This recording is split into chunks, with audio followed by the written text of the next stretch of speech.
Hello বন্ধুরা, good morning. কেমন আছো তোমরা সবাই? আজকে সকালবেলায় ভাবলাম যে কোনো ভিডিও করব না, তোমাদের সাথে কিছু কথা শেয়ার করব।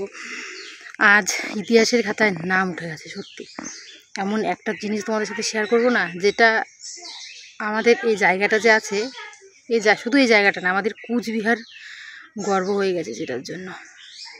তো সেটা কি, সেটা তোমাদের সাথে বলবো। সেটা হচ্ছে আমি যে স্কুলে পড়াশোনা করেছি, উচ্চ মাধ্যমিক দিয়েছি যে স্কুলে, 5 থেকে 12 পর্যন্ত যে স্কুলে পড়ে আমি উচ্চ মাধ্যমিক দিয়েছি, সেই স্কুল রাজ্যের মধ্যে 7ম স্থান অধিকার করেছে উচ্চ মাধ্যমিকে। কতটা খুশির খবর!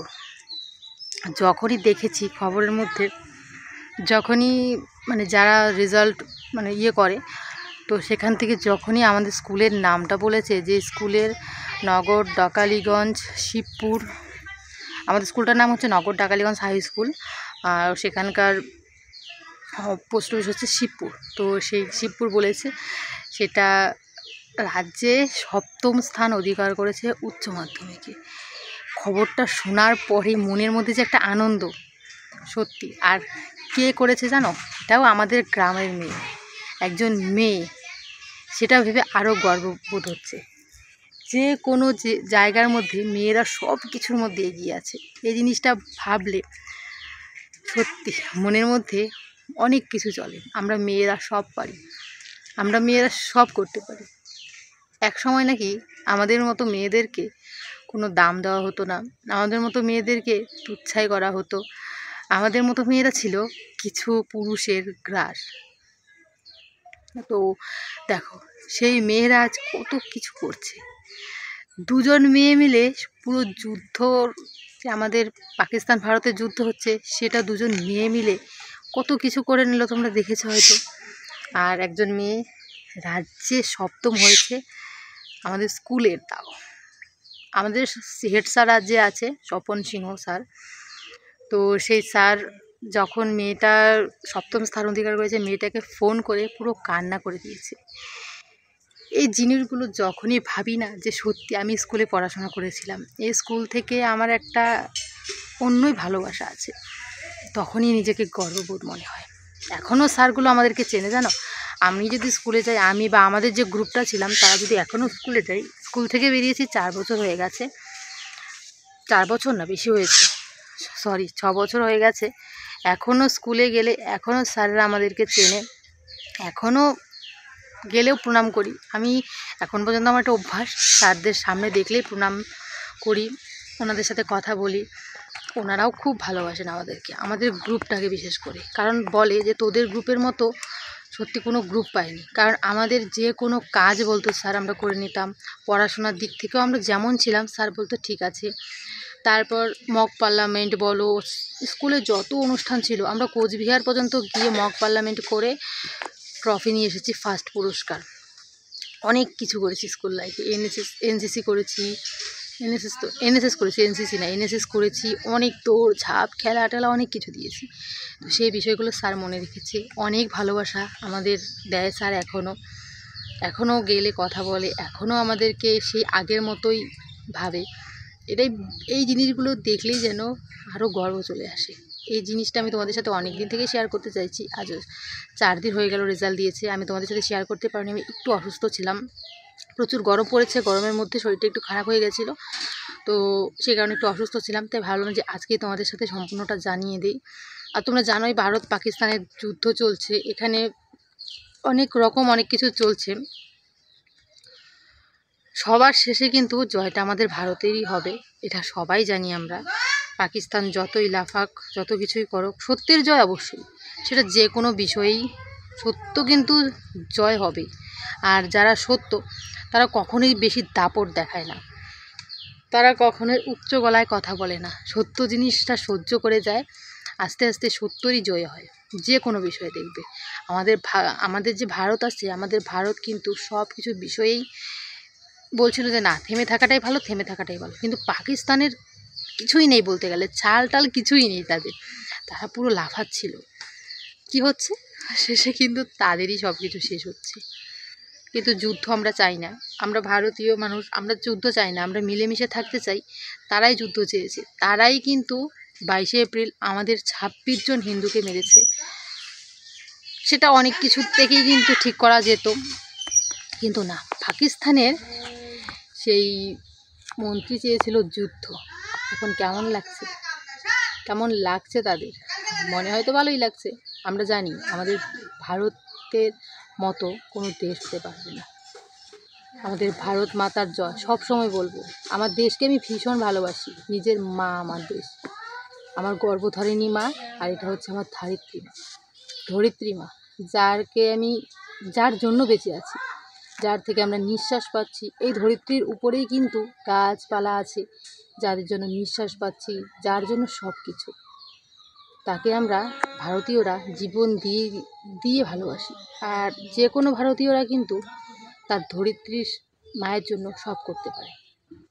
তো সেটা সৈনিকদের দেখে তোমরা বুঝতেই পারছো, বিএসএফ জওয়ান, আর্মি সবাই কিন্তু উঠে পড়ে লেগে আছে আমাদেরকে রক্ষা করার জন্য, আমাদের দেশটাকে রক্ষা করার জন্য। আর যে খবরটা তোমাদের দিলাম, এই হচ্ছে আমাদের স্কুল, নগর ডাকালিগঞ্জ হাই স্কুল। স্থাপিত হয়েছে 1957 সালে। দেখো স্কুলটা কত না সুন্দর। এটা হচ্ছে সামনের গেট।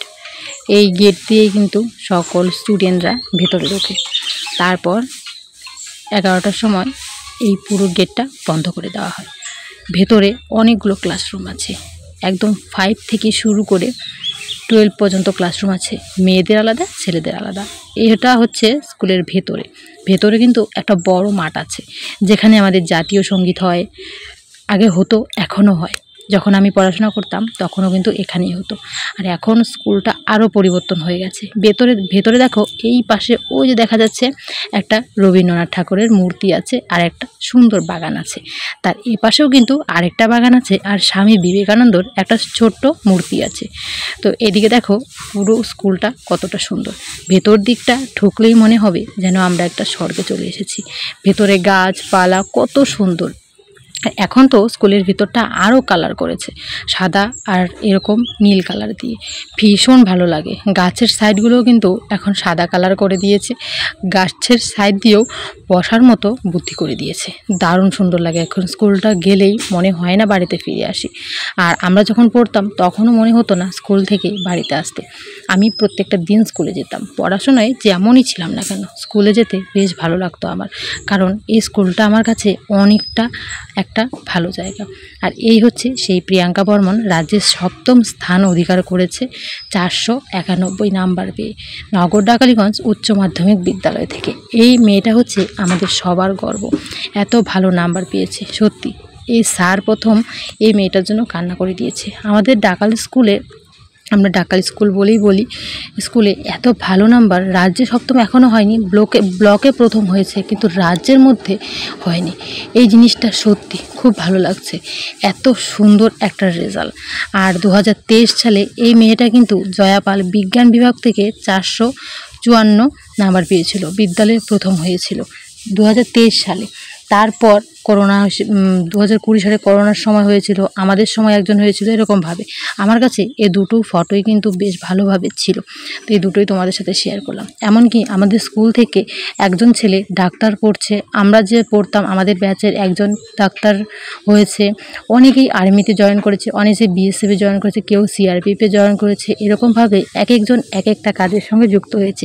কেউ বা বড় নার্সের ট্রেনিং দিয়েছে, নার্স হয়ে গেছে, সেরকম অনেক কিছু হয়েছে। আর এটা হচ্ছে মাধ্যমিকের রেজাল্ট। দেখো মাধ্যমিকে সবার প্রথম হয়েছে সমর্পিতা বর্মন, তারপর হয়েছে সায়ন্তনী সিংহ, টুবাই সরকার, বিক্রম পাল, সৌরভ পাল, শুভম পাল, দীপান্বিতা বর্মন, অর্পিতা পাল, স্বস্তিকা পাল, দিবাকর রায়। এখানে ছেলে কয়জন আর মেয়ে কয়জন দেখো তো, ছেলের সংখ্যা আর মেয়ের সংখ্যাটা তোমরা একবার দেখো, মেয়ে কিন্তু বেশি থাকে। এখানে হয়তো ছেলের পরিমাণটা বেশি, কিন্তু মেয়েটাই ফার্স্ট আর সেকেন্ডে মেয়েটাই আছে। সত্যি দেখো মেয়েরা দিন দিন কতটা না উন্নত উঠছে, দেখতে ভীষণ ভালো লাগে। এই কথাগুলো তোমাদের সাথে অনেক দিন থেকে শেয়ার করতে চাইছিলাম। এই হচ্ছে আমাদের স্কুলের কিছু স্যার ম্যাডাম। যে স্যারটাকে দেখতে পাচ্ছ ইনি হচ্ছেন সেকেন্ড হেডমাস্টার, সাইডে লাল শাড়ি পরা সুদীপা ম্যাম, তার সাথে হচ্ছে শ্রেয়সী ম্যাম, ভীষণ রাগী। তার সাথে ম্যাম আছে, তার সাথেও ম্যাম আছে, নীলিমা ম্যাম, তো এরকমভাবে অনেক ম্যাম আছে। তো এই জিনিসগুলো দেখতে ভীষণ ভালো লাগে। আর এই যে শ্রেয়সী ম্যাম বললাম, লাল শাড়ি পরা ম্যামটা ভীষণ রাগী, সবাই ওনাকে ভয় পায়, আমিও এখনও ভয় পাই, ভীষণ ভয় লাগে। আর এই হচ্ছে তোমাদের সোমা দিদির একটা ফটো স্কুলে, এই ফটোটা এখনও স্কুলে আছে। কোথায় বলো তো তোমাদের সোমা দিদি ভাই? ওই দেখো পেছনে বসে আছে, বসে না দাঁড়িয়ে আছে, ওই যে পেছনে দেখা যাচ্ছে, দেখেছো কেউ? চশমা পরা পেছনে ওই যে মাথাটা একটু দেখা যাচ্ছে, ওই হচ্ছে তোমার সোমা দিদি ভাই। যখন মক পার্লামেন্ট করেছিলাম তখন কিন্তু এই ফটোটা এখনও স্কুলে বাঁধানো আছে। ভীষণ ভালো লাগে জানো এই ফটোটা দেখলে, যে আমাদের স্কুলে আমার কোনো ফটো আছে, কিছু না কিছু স্কুলের জন্য করতে পেরেছি, ভালো লেগেছিল ভীষণ। এই হচ্ছে আমাদের স্কুলের সমস্ত স্যার ম্যাডামরা সাথে নিয়ে আমাদের এই পার্লামেন্টটা করিয়েছিল। স্কুলে অনেক রকম অনুষ্ঠান হয়, তো বেশ ভালো লাগে। আর এটা হচ্ছে আমাদের সামনের গেট, তোমরা তো প্রথমে দেখেই আছো, সামনের গেটটাও কিন্তু ভীষণ সুন্দর। আর স্কুলটা অনেক অনেক নামডাক আছে, আমাদের কোচবিহারের মধ্যে এই স্কুলটা নাকি 3য় নাম্বার শুনেছিলাম, কিন্তু জানি না সত্যি। কিন্তু দেখো এখন কিন্তু প্রথম হয়ে গেছে, কারণ এই স্কুল থেকে 7ম স্থান অধিকার করেছে, আর স্কুলটার অনেক নামডাক হয়ে গেছে। ভীষণ ভালো লাগে, ভীষণ সত্যি। তো চলো তোমরা আমার এই স্কুলটাকে ভালোভাবে দেখতে থাকো। সামনের গেটটা দিয়ে ঢুকেই কিন্তু আমাদের এই সুন্দর একটা স্কুলে ঢুকতে হয়। তারপর হচ্ছে এটা হচ্ছে পেছনের মাঠ, এখানে খেলাধুলো টুলো অনেক কিছু হয়, অনেক মজা হয়। আমাদের স্কুলে ক্যারাটেও শেখানো হয়, আগেও হতো এখনও হয়, কম্পিউটার ক্লাস হয় আলাদা আলাদা। তারপর স্কুলে অনেক রকম অনেক কিছু জন্য মানুষ আসে, অনেক কিছু শিখিয়ে দিয়ে যায়, বেশ ভালো লাগে। কিছুদিন আগে 2 দিন না 3 দিন আগে মক ড্রিলেরও কিন্তু আমাদের এই স্কুলটাতে শেখানো হয়েছে। তারপর স্কুল গরমের ছুটি দিয়ে দিয়েছে, এখন স্কুল বন্ধ আছে। তো কেমন লাগলো আমাদের স্কুলটা অবশ্যই জানিও। এই হচ্ছে ক্যারাটে শেখানো হচ্ছে, ক্যারাটের জন্য আলাদা স্যার আছে, সব কিছুর জন্য কিন্তু আলাদা আলাদা স্যার ম্যাডাম ওরা আছে। ক্যারাটে শেখানো হয় ক্লাস 5, 6, 7, 8কে ক্যারাটে শেখানো হয়, বেশ ভালো লাগে। কিন্তু এই জিনিসগুলো যখনই স্কুলটাতে দেখি না, তখনই যেন মনের ভেতরটা ভরে ওঠে, যে স্কুলটা থেকে আমি একবার উচ্চ মাধ্যমিক পাশ করে এসেছি। সত্যি এরকম স্কুল পাওয়া সত্যি ভাগ্যের দরকার। আমাদের যে হেডমাস্টার আছে উনি ভগবান তুল্য, ওনাকে শত কোটি আমার প্রণাম। আর এদিকে দেখো অনেক স্যাররা বসে আছে, এখানে হয়েছিল রবীন্দ্র জয়ন্তী উপলক্ষে স্যাররা কিন্তু অনেক রকম অনেক কিছু করেছিল, স্বাধীনতা দিবস এইসব হয়েছিল, অনেক রকম অনুষ্ঠান হয়, বেশ ভালো লাগে। কেমন লাগলো আমাদের স্কুলটা অবশ্যই কিন্তু জানিও।